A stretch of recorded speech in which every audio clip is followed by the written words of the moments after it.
मैं डॉक्टर शकुंतला मीना, सहायक आचार्य EAFM, महारानी श्री जया महाविद्यालय भरतपुर, बीकॉम पार्ट सेकंड के पेपर सेकंड, भारत में आर्थिक पर्यावरण में मैं आज आर्थिक पर्यावरण का अर्थ एवं विशेषताएं विषय पर चर्चा करूंगी।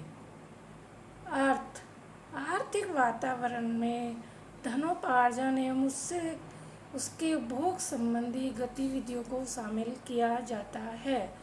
आर्थिक पर्यावरण मानव की आर्थिक क्रियाओं से प्रभावित भी होता है, वहीं मानव की आर्थिक क्रियाओं को प्रभावित भी करता है। अर्थात मनुष्य सामाजिक प्राणी है और वह समाज में रहकर ही अपने सारे कार्य करता है।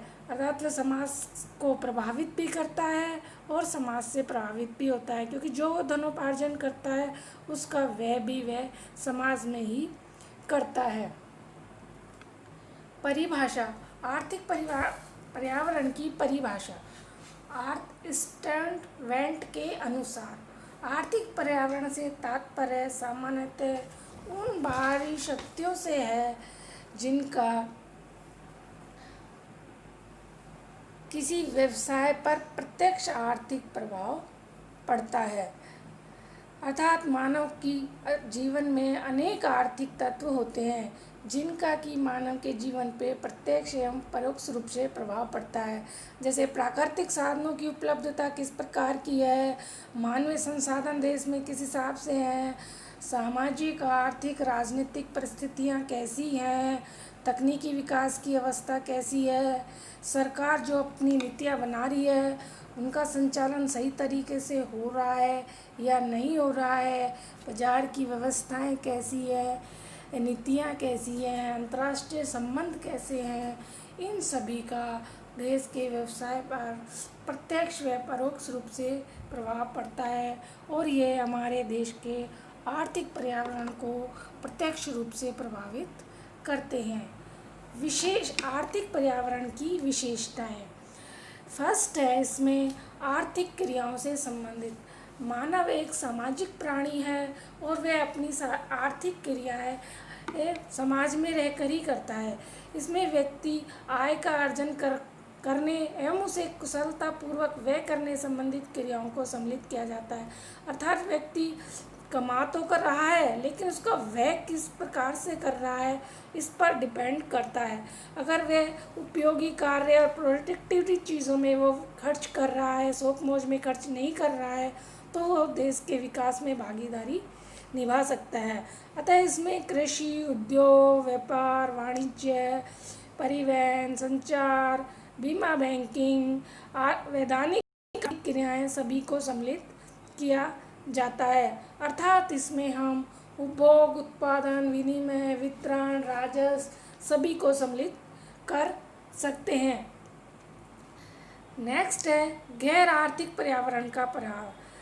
हमारे देश के आर्थिक पर्यावरण पर गैर आर्थिक तत्वों का भी प्रभाव पड़ता है, जैसे भौगोलिक तत्व हैं, सामाजिक तत्व हैं, राजनीतिक तत्व हैं। ये सभी हमारे आर्थिक पर्यावरण को प्रभावित करते हैं। भौगोलिक पर्यावरण में देश की धरातल की बनावट, स्थिति, खनिज संपदा, वन संपदा, जलवायु, समुद्री तट किस तरीके के हैं, ये सब प्रभावित करते हैं। सामाजिक पर्यावरण भी हमारे आर्थिक पर्यावरण को प्रभावित करता है, जैसे देश के रीति रिवाज किस हिसाब से है, लोग अपने रीति रिवाजों पर किस हिसाब से खर्च करते हैं, वे कितना खर्च करते हैं, स्वास्थ्य पर कितना ध्यान देते हैं, ये सब भी इसमें सम्मिलित किया जाता है। राजनीतिक पर्यावरण में शासन प्रणाली आती है कि हमारी शासन प्रणाली किस तरह की है। अगर राजनीतिक स्थायित्व है, राजनीतिक में स्थिरता है, तो आर्थिक पर्यावरण पर इसका सकारात्मक प्रभाव पड़ेगा। नेक्स्ट है आधारभूत ढांचा। आधारभूत ढांचा किसी भी देश के आर्थिक विकास के लिए रीढ़ की हड्डी की तरह काम करता है, यानी कि पूरी अर्थव्यवस्था इसी पर खड़ी होती है कि देश का आर्थिक ढांचा मजबूत, सुदृढ़ और सुव्यवस्थित हो। अर्थात बिजली, पानी, शक्ति के साधन, बैंकिंग व्यवस्थाएं, बीमा, संचार के साधन, ये जितने सुव्यवस्थित और सिस्टेमेटिक तरीके से होंगे और पर्याप्त मात्रा में होंगे तो और इसकी सुविधाएं सारी उपलब्ध होंगी तो देश का आर्थिक विकास बहुत तेज़ी से होगा। अगर ये सुव्यवस्थित तरीके से नहीं है या इनकी सुविधाएं उपलब्ध नहीं है तो देश का आर्थिक विकास अवरुद्ध हो जाएगा।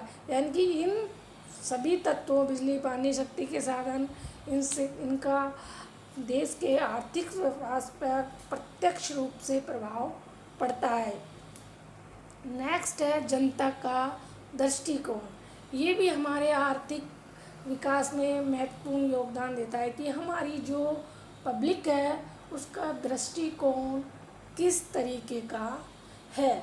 अगर व्यक्ति भौतिकवादी है, यानी कि जनता का दृष्टिकोण भौतिकवादी है, जनता खाओ पियो मौज करो में विश्वास करती है, तो आर्थिक वातावरण में धन कमाने की भावना विकसित तो होगी, लेकिन लोग किसी भी नैतिक अनैतिकता पर ध्यान नहीं देंगे और धन कमाने में लग जाएंगे, जिससे देश का विकास जिस तरीके से होना चाहिए उस तरीके से नहीं होगा। यदि जनता आध्यात्मिक दृष्टिकोण रखती है तो वो पैसा खर्च नहीं, शौक मौज पर पैसा खर्च नहीं करेगी और देश के आर्थिक विकास पर रोक लग जाएगी। अतः जनता का दृष्टिकोण आर्थिक विकास में विशेष योगदान रखता है कि वो किस तरीके से अपना खर्च करते हैं, अपना लाइफ जीते हैं, वो सब देश के आर्थिक पर्यावरण को प्रभावित करता है। समाज में धन का वितरण। समाज में धन का वितरण एक विकट समस्या बनी हुई है, क्योंकि कुछ ही लोगों के हाथ में पूंजी एकत्रित हो गई है, कुछ उद्योगपतियों के हाथ में, और जो गरीब व्यक्ति है वो और ज़्यादा गरीब बनता जा रहा है। जैसे कोरोना काल में लोगों के रोज़गार वगैरह छिन गए, रोज़गार नहीं मिल पा रहे हैं, तो गरीब पहले से ही गरीब था और ज़्यादा गरीब हो गया है। अतः गरीबी की और अमीरी की जो खाई है वो बढ़ती जा रही है। तो सरकार को हम अमीरों पे ज़्यादा टैक्स लगाकर और गरीबों को टैक्सों में छूट देनी चाहिए, जिससे इसको पाटा जा सके, जो खाई है उसको कम किया जा सके। क्योंकि भारत का जो किसान है वो बहुत ही गरीब है, तो यहाँ के लिए कहावत बनी हुई है कि दादा कर्जा लेता है उसे बेटे पोते तक चुकाते रहते हैं, क्योंकि वो कर्जे पे कर्जा लेते जाते हैं और कर्जे के बोझ के तले दब जाते हैं और वो साहूकार और इनके चंगुल में फंस जाते हैं और वो निकल नहीं पाते हैं। अतः समाज में धन का समान वितरण होना बहुत आवश्यक है, जिससे ये समस्या नहीं आए। नेक्स्ट है पूंजी की उपलब्धता। पर्याप्त मात्रा में अगर पूंजी उपलब्ध है, देश में पूंजी पर्याप्त मात्रा में उपलब्ध है या पर्याप्त मात्रा में उपलब्ध करवाई जाती है, तो प्राकृतिक एवं मानवीय संसाधनों का पूर्ण उपयोग होने लगेगा। क्योंकि प्रकृति से हमें बहुत सारे साधन हैं जो मुफ्त में मिले हुए हैं। जो मुफ्त में मिले हुए हैं उनके लिए सिर्फ हमें पूंजी खर्च करके उनका ढंग से विधोन करना है, जिससे हम उसका उपयोग कर सकें।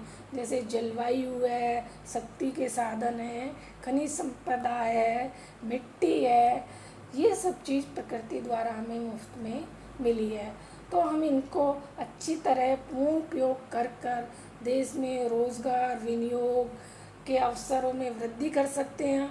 और ये जब लोगों को रोज़गार मिलेगा, लोग बाग विनियोग करेंगे, तो देश का आर्थिक विकास ऑटोमेटिक हो जाएगा। अतः पर्याप्त मात्रा में पूंजी उपलब्ध करवाना भी एक महत्वपूर्ण बिंदु है।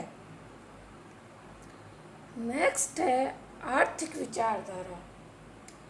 आर्थिक विचारधारा कई प्रकार की होती है, जैसे पूंजीवादी, समाजवादी, साम्यवादी, मिश्रितवादी, गांधीवादी। आर्थिक वातावरण को भी ये सब प्रभावित करते हैं। जिस तरीके की विचारधारा होती है वह आर्थिक वातावरण भी उसी तरीके का होता है, और हर देश की अपनी विचारधारा अलग होती है। जैसे अमेरिका में पूंजीवादी विचारधारा है, जिसके कारण सब कुछ निजी हाथों में है, निजी लाभ के लिए, निजी संपत्ति के लिए कार्य किया जाता है, और इसमें इनोवेशन और रिसर्च को बहुत ज़्यादा बढ़ावा दिया जाता है। भारत में मिश्रित अर्थव्यवस्था है।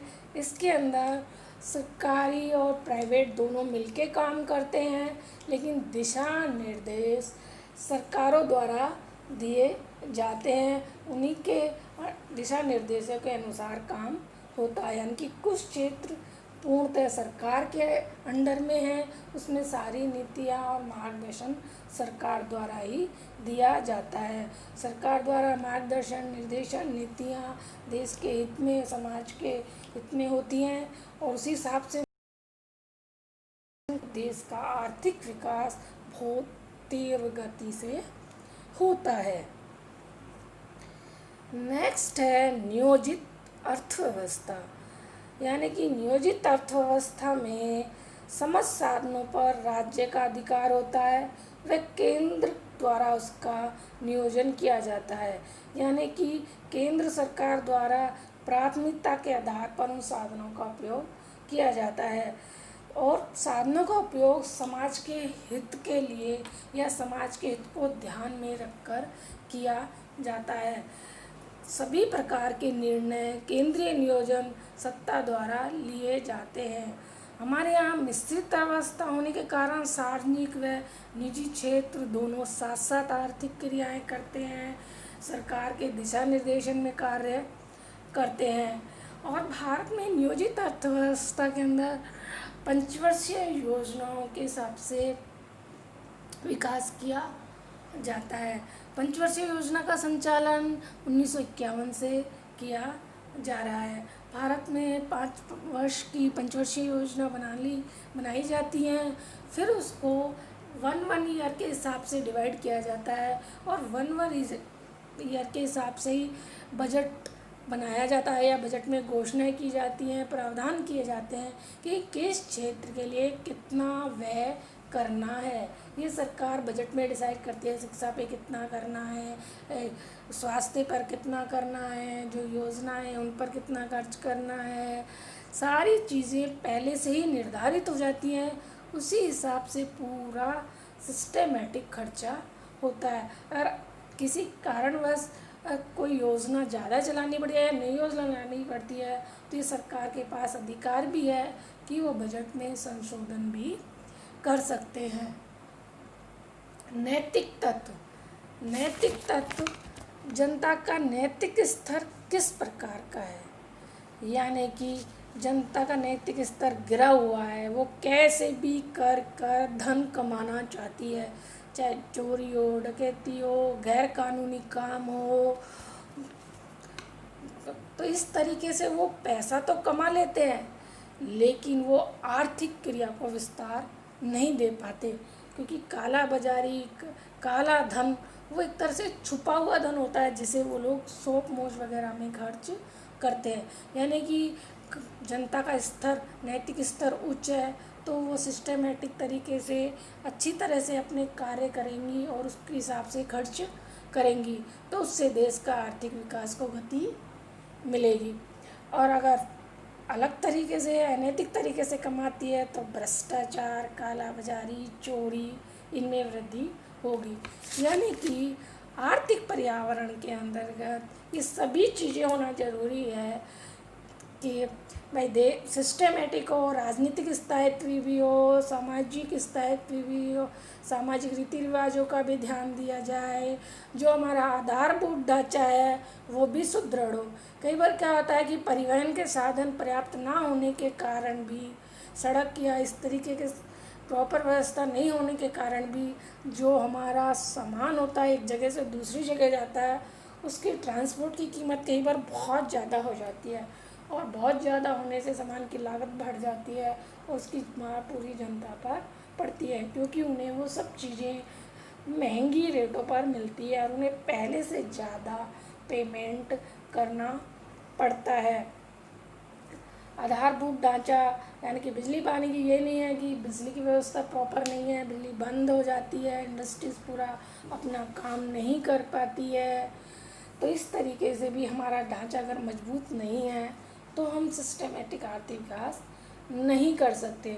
और जो भी योजनाएं या बनाई जाती हैं या जो भी नीतियाँ लाई जाती हैं, आर्थिक नीतियाँ लाती हैं, उनमें केंद्र सरकार और राज्य सरकार का हस्तक्षेप ज़रूरत से ज़्यादा नहीं होना चाहिए, न्यूनतम हस्तक्षेप होना चाहिए, जिनसे उनका संचालन सही तरीके से हो। कई बार केंद्रीय नेतृत्व का हस्तक्षेप ज़रूरत से ज़्यादा होने पर भी जो नीतियाँ होती हैं उनका समाज के हित में कई बार समय पर संचालन या नहीं किया जा सकता, तो फिर वो नीति बनाने का कोई औचित्य भी नहीं रह जाता। हमारा राजनीतिक स्थायित्व है तो कई बार राजनीतिक उठक पटक भी या उतार चढ़ाव भी हमारे आर्थिक पर्यावरण को प्रभावित करते हैं।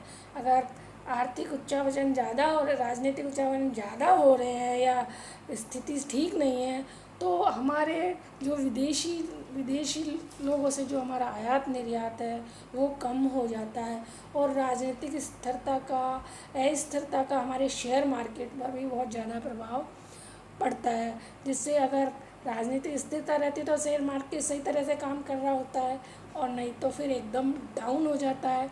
उससे भी हमारी विदेशों में साख खराब होती है। अतः देश में अर्थव्यवस्था का संचालन सही तरीके से चलता रहे, लोग बाग खुशहाल रहे, अपने पैसे का जो अपना पैसा है वो नैतिक तरीके से कमाएं और उसका सही तरीके से खर्च करें, तो इस तरीके से देश का विकास होगा, रोज़गार मिलेंगे, इन्वेस्टमेंट बढ़ेगा, लोगों का उपभोग बढ़ेगा, पूर्ति बढ़ेगी, लोगों का स्वास्थ्य अच्छा होगा, तो उनके काम करने की जो कैपेसिटी है वो भी तीव्र हो जाएगी और हमें अच्छे वर्कर भी उपलब्ध हो पाएंगे।